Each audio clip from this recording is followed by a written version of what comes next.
The Hadza live a very traditional lifestyle. They're semi-nomadic, moving when they feel they must, with very few possessions.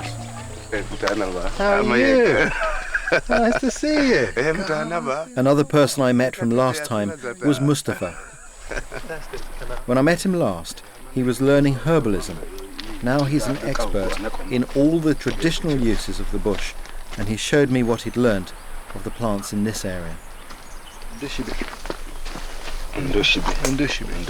Yep.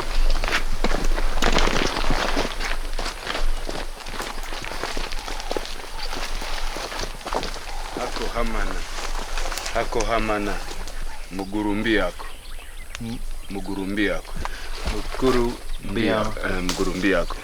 Hako hamana mugurumbi yako kateta otaishina. It's the medicine we use. We take the leaves and chew it a little and then spit it out. It is to treat the ear. The moisture treats infection in the ears. Nuba air. Maasai? Nice.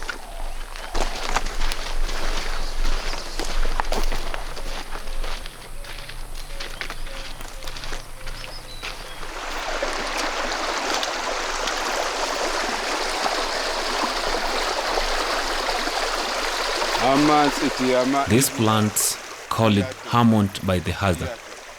This is the medicine that you take if you have bitten by a poison snake. It makes you vomit and have diarrhea. This makes you get rid of the poison from the system. Then you can boil the leaves as smoothing drink.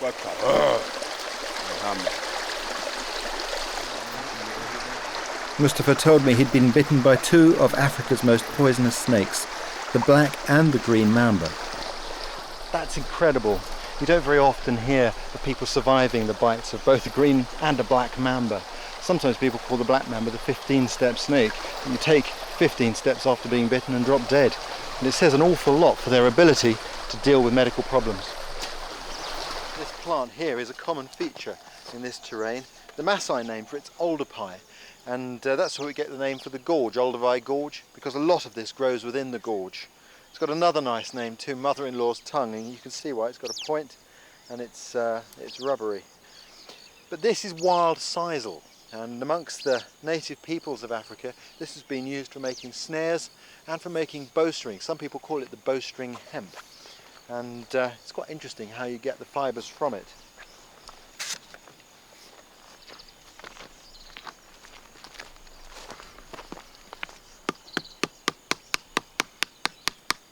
Very succulent plant. What I need to do is to break it down by pounding it like this. You can see the fibres starting to separate there. Plant's comprised almost solidly of fibres. I learned to do this from bushmen down in the Kalahari. The pounding is just the first stage. You can see the plant softening now. And what I want to do is to split it open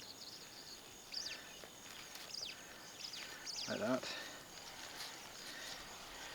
all the way down its length. Pound it just gently now.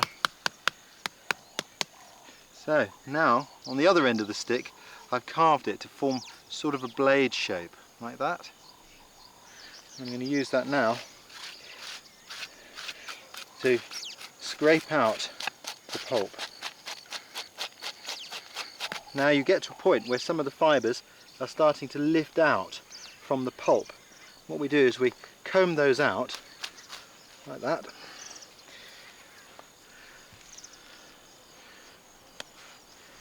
And then specifically scrape them down to the bare fibre. You can hang those on a bush to dry. There we go, there's the raw material. Nice long fibres for which we can make very strong string.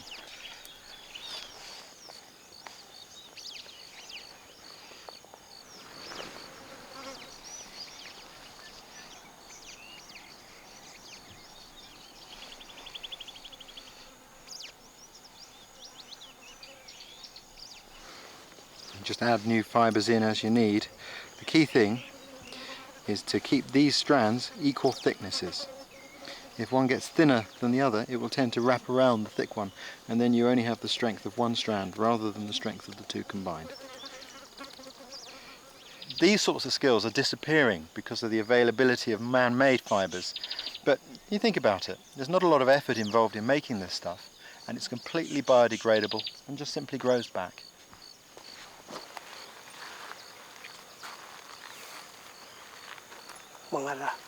Mateli has his own string for the pouch. It's a simple strip of bark.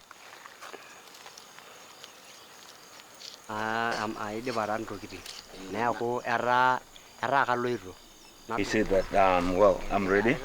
I have, I'm going on a journey, and I have the sword, a spear, and a stick with his food when he's going a long distance traveling.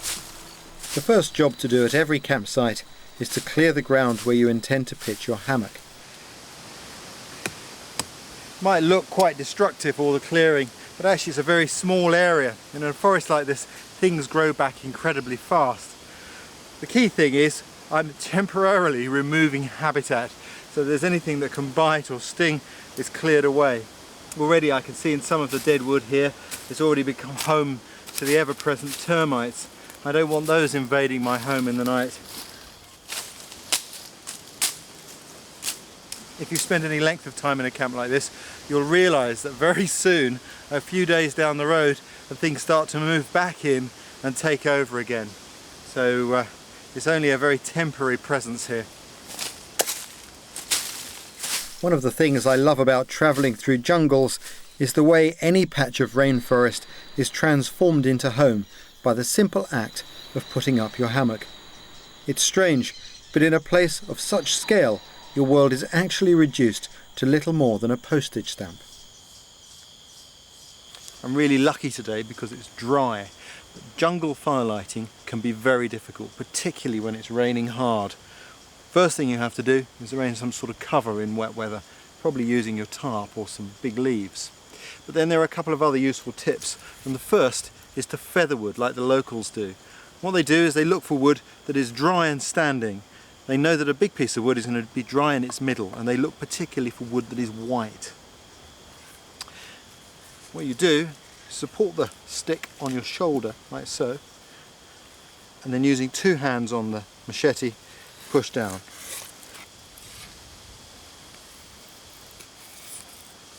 And when you've got a good number of feathers curled off the stick, you can then just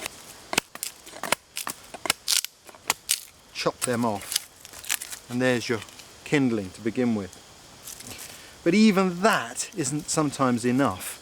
And there's something that I've grown used to doing in rainforest, which is a very useful tip. This is my sharpening kit. In here I've got the stone that I use to sharpen my parang.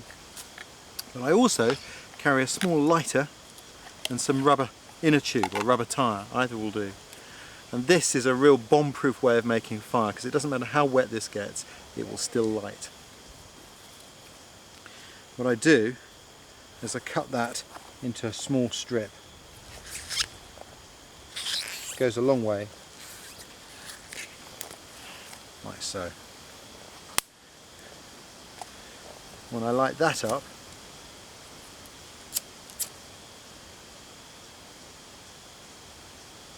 away it goes.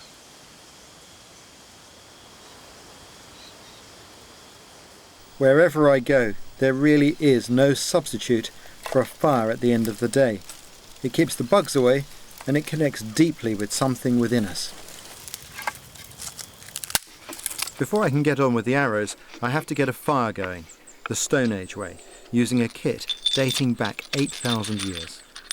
The key item was this here. This is iron porites, and from this, with their flint, they could strike small dull red sparks with which they could start their fire. Their tinder was made from horse's hoof fungus, the same species I'd seen in the British Museum. Because the sparks we get from the iron porites are so cool, the tinder has to be very carefully prepared. And to do that, take a flint blade like this and scrape the tinder until you get like a mass of cotton wool-like fibres.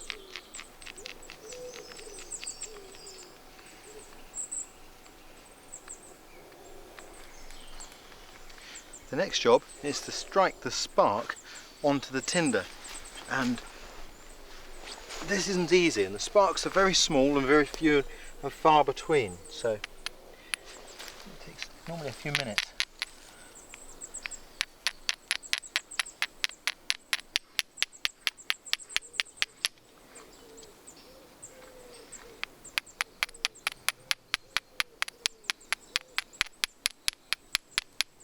Normally when I make fire it's straightforward, but this is different.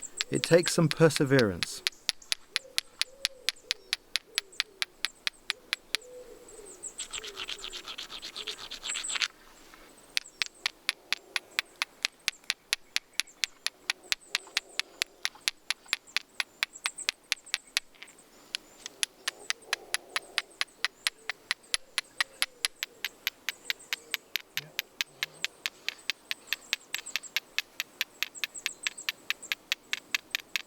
And of course eventually one lands in the right place and the tinder catches light like this. Take another piece of this fungus, which I will ignite now from this little piece here. Just blow on that. It burns very hot. And I put that in there while I can just about hold it. It's getting very hot now. And now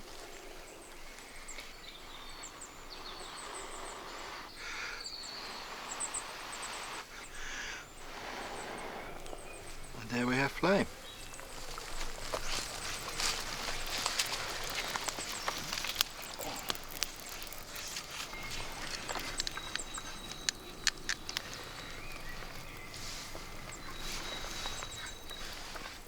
One of the key things about primitive arrows is accuracy, and accuracy is very much a function of straightness. And that doesn't look too bad, but actually when you look down it you can see it's all higgledy-piggledy, waves all over the shop.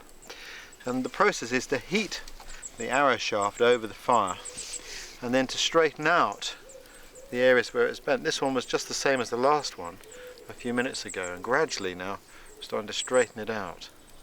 And then once it's straight, I want to dry these stems off, and then I can scrape them down a little bit more and then sand them.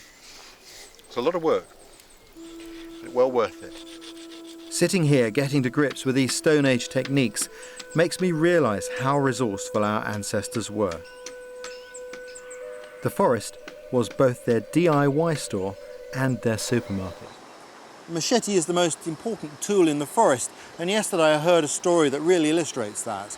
There's a story of Yukwana people travelling down this river when their canoe was about to turn over in some rapids, and there was this terrible momentary pause when one of the men had to make the decision. Does he take his pack with all his food and his cooking equipment, or does he take his machete?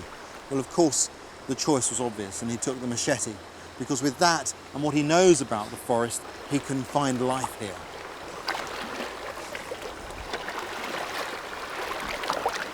This is a very important tool here, but it's also worth bearing in mind that the machete or the parang is the most dangerous tool we use in bushcraft, because the length of the edge is so great. There's tremendous potential to bite us. There are a few things we have to know. The first is we need to keep it sharp, so every day on a daily basis you sharpen it. For that I carry with me a small sharpening stone, combination stone like this. But if I didn't have that, I could use a pebble from the river.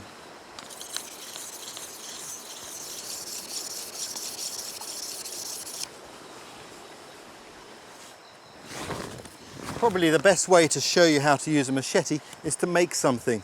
And we need a bench to go in our camp there so we can sit comfortably by the fire in the evening, and that's what I'm going to make. To start with, I've cut a small stick to give me a measure for some of the pieces I'm going to need. And I need to cut some strong supports. And I use a measuring rod, and we just put a mark on there. That's where I want to cut it. I'm going to need a point on the end. So rather than cut through and then point it, we'll do it all in one go. And this is something that you can really only do with a strong, stiff machete. Just to cut like so.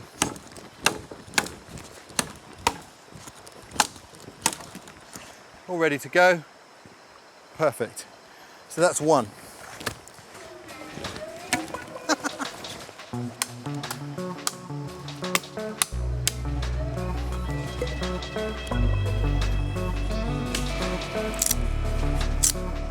Rainforest saplings are fabulous building materials. They're straight and strong.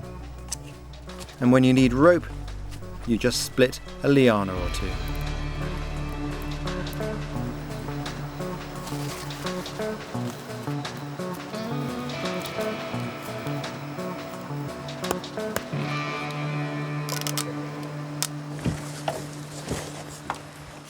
With a bench as long as this, you need to put an extra support in the middle.